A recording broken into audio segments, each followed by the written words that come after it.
बचपन में जब भी इंडिया का मैप याद किया तो सोचा कितना सुंदर होगा वो जगह। 3 महासागर, खुला नीला आसमान और जहाँ का सूर्योदय देखने लाखों की संख्या में भीड़ आती होगी। और वो पावन धरती जहाँ माता सती का पीठ गिरा था, शक्तिपीठ। सब कुछ कितना सुंदर होगा वहाँ। जी हाँ, आज हम जा रहे हैं कन्याकुमारी। तो हाय गाइस, मेरा नाम है अनु और आप सबका स्वागत है अनुकरण ब्लॉग में। टूटीकोरिन से कन्याकुमारी का डिस्टेंस 127 किलोमीटर है, जिसे आप आराम से 2 आवर्स में कंप्लीट कर सकते हो।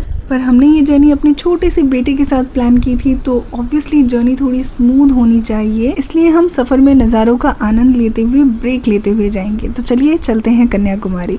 तो हमने ब्रेकफास्ट कर लिया है और ये वो रेस्टोरेंट है। लकीली ये रूट बहुत अच्छे से मेंटेन्ड है, प्लस यहाँ पे आप ब्रेक लेने के लिए, रुकने के लिए बहुत सारे स्पॉट्स हैं जहाँ पे आप स्ट्रेच कर सकते हो, वेट कर सकते हो और ताज़ा नारियल पानी भी पी सकते हो। तो यहाँ आप देखो, दोनों तरफ इतना सुंदर नज़ारा है, दोनों ही तरफ नारियल के इतने सारे पेड़।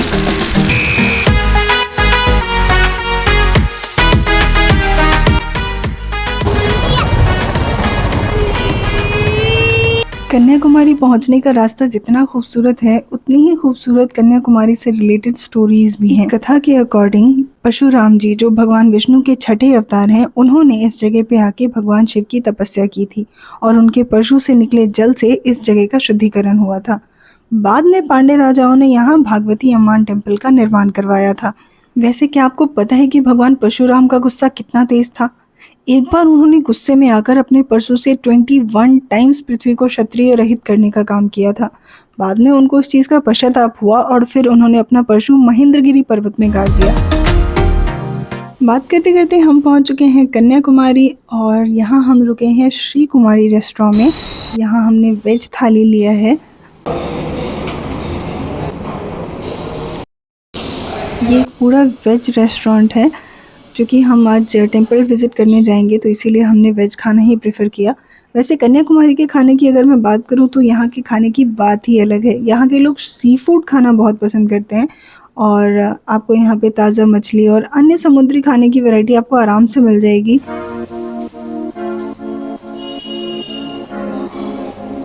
तो लंच के बाद अब हम आ गए हैं होटल और ये कॉटेज प्लस होम के लुक में होटल है। कन्याकुमारी मेन लोकेशन यहाँ से 800 मीटर की दूरी पे है और वहीं आसपास में ही आपको सारी चीज़ें देखने को मिल जाती है। तो मेन लोकेशन पे आप रीज़नेबल प्राइसेस में होटल बुकिंग कर सकते हो।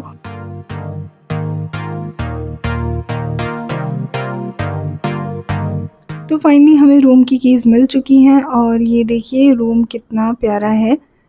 ये प्रॉपर्टी एक्चुअली एक घर है जिसे होटल में कन्वर्ट किया गया है, तो यहाँ बिल्कुल ही होमली वाइब्स आ रही हैं। तो चलिए अब रेस्ट करते हैं और फिर मिलते हैं आपसे। हाँ जी, तो अब बज चुके हैं 4 और इवनिंग टाइम जो है टेंपल का वो 4 PM to 8:30 PM है एंड मॉर्निंग में 4:30 बजे से 12:30 बजे तक ओपन रहता है। तो हम रेडी हो चुके हैं और निकल रहे हैं टेंपल के लिए। और उसके बाद यहाँ पे तिरुपति मंदिर का रेप्लिका है, तो वहाँ जाएंगे। अब हम पैदल ही निकल गए हैं मंदिर के लिए और रास्ते में मुझे ये महासागर दिखा। ऐसा लगा मानो मैं कोई पेंटिंग देख रही हूँ। कन्याकुमारी का भागवती अम्मान टेम्पल 51 शक्तिपीठों में से एक माना जाता है। पुराण के अकॉर्डिंग जब लॉर्ड शिवा सती के शरीर को लेकर तांडव कर रहे थे, तब विष्णु जी ने उनके शरीर को 51 हिस्सों में काट दिया था। जहाँ जहाँ सती के अंग गिरे वहाँ वहाँ शक्तिपीठ बन गए।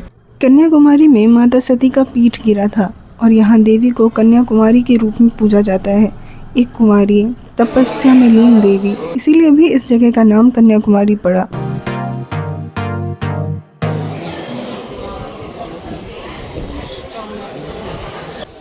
अच्छा लग रहा है ना आके? माँ का ना रथ निकलता है इसमें।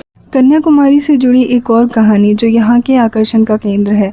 कन्याकुमारी देवी भगवती और भगवान शिव के विवाह की कहानी। माता कितना प्रेम करती होंगी शिव से और भगवान शिव सा प्रेमी इस संसार में ना कभी कोई हुआ और ना कभी कोई होगा। न जाने माता ने कितने अवतार लिए उनसे विवाह करने के लिए, लेकिन कन्याकुमारी देवी भगवती और भगवान शिव के विवाह की कहानी एक शाश्वत प्रतीक्षा और अधूरे विवाह की पौराणिक कथा है जो बानासुर के वध से जुड़ी है। बानासुर नाम का राक्षस केवल एक कुंवारी कन्या के हाथों मारा जा सकता था, इसीलिए देवी ने कुमारी के रूप में अवतार लिया। देवी कुमारी ने शिव को पति के रूप में पाने के लिए कठोर तपस्या की, जिससे प्रसन्न होकर शिवजी विवाह के लिए राजी भी हो गए। विवाह का मुहूर्त आधी रात को तय हुआ और शिवजी सुचिंद्रम से बारात लेकर चल दिए, लेकिन देवता चाहते थे कि देवी कुमारी ही रहें ताकि बानासुर का अंत हो सके। नारद मुनि ने मुर्गे का रूप धारण कर आधी रात से पहले ही बांग दे दी, जिसे सुबह मानकर शिवजी वापस लौट गए। विवाह ना हो पाने के कारण देवी निराश हो गईं और विवाह के लिए तैयार किए गए चावल, अनाज और अन्य सामग्री रंग बिरंगी रेत में बदल गई, जो आज भी कन्याकुमारी के तट पर पाई जाती हैं। मस्त देखो, इसको देख के तुम एक्साइटेड होंगे। हाँ, यकीन नहीं हो रहा। मैं क्या, मेरा बेटा भी देखो कितना एक्साइटेड हो रहा है। हाँ, मंदिर से बाहर आकर समंदर की तरफ जाते हुए मुझे एक और बहुत ही इंटरेस्टिंग स्टोरी याद आई। ऐसा कहा जाता है कि माता ने जो नथ पहन रखी है, उस नथ में जो हीरा लगा है वो कोई साधारण हीरा नहीं बल्कि एक नागमणि है। और इस हीरे की चमक इतनी तेज़ है कि पहले के टाइम पे नाविक इसे लाइट हाउस समझ लेते थे, और जब वो नाइट में ट्रैवल करते थे तो इस दिव्य रोशनी के कारण कई विदेशी जहाज़ अपना रास्ता भटक जाते थे और कन्याकुमारी की चट्टानों से टकराकर चकनाचूर हो गए थे। इन दुर्घटनाओं को रोकने के लिए मंदिर का पूर्वी दरवाज़ा, जो कि समंदर की तरफ खुलता है, सालों से बंद रखा गया है और इसे केवल 5 विशेष दिनों पे ही खोला जाता है। क्या क्या रो? नाव में नहीं गए? पापा नहीं ले गए? मैं तो शौक हो गया। यहाँ पे तमिलनाडु में हिंदी दाल फ्राई, दाल मखनी, पनीर बटर मसाला, ना ही इंग्लिश में लिखा हुआ है और ना ही तमिल में कुछ लिखा हुआ है।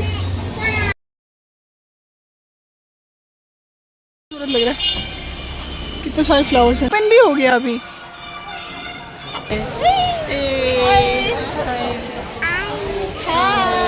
और अब हम आ गए हैं भगवान विष्णु के दर्शन करने के लिए।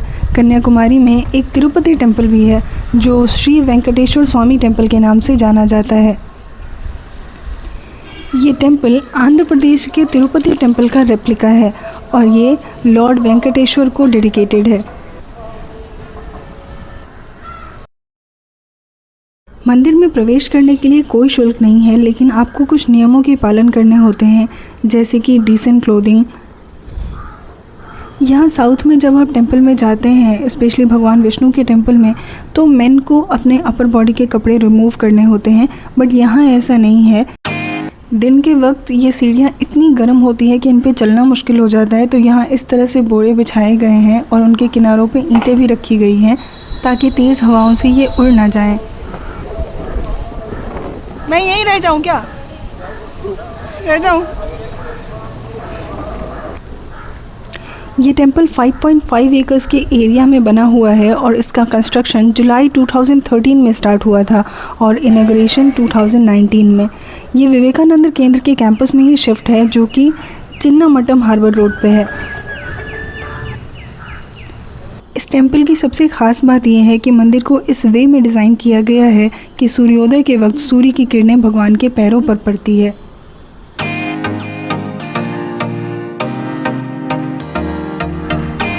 ये टेंपल एक मेजर टूरिस्ट अट्रैक्शन है क्योंकि यहाँ से इंडियन ओशियन, विवेकानंद मेमोरियल और थिरुवल्लुवर स्टैचू का पैनोरामिक व्यू मिलता है।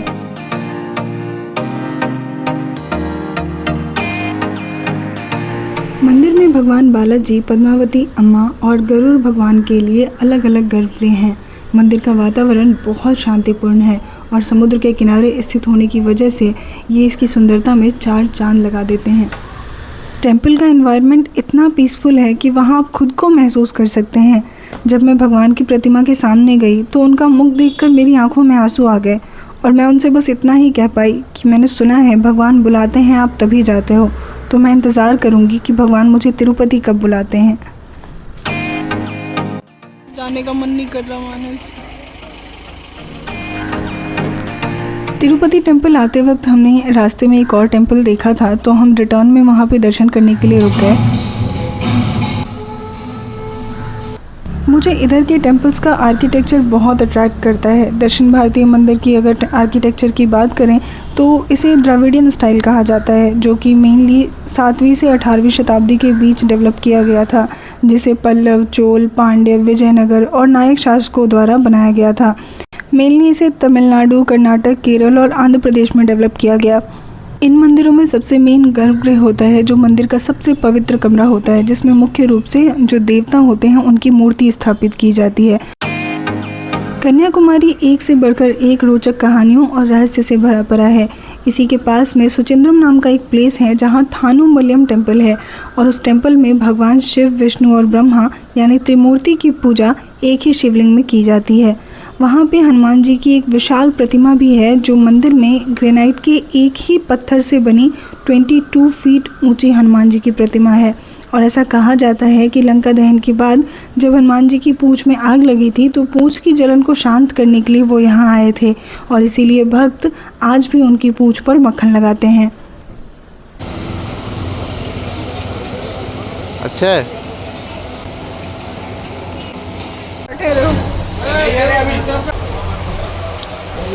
कैसा है? घर जाएंगे? घर नहीं जाएंगे। कहाँ जाएंगे? इसको बीच पे छोड़ दो। तो बीच में छोड़ दिया।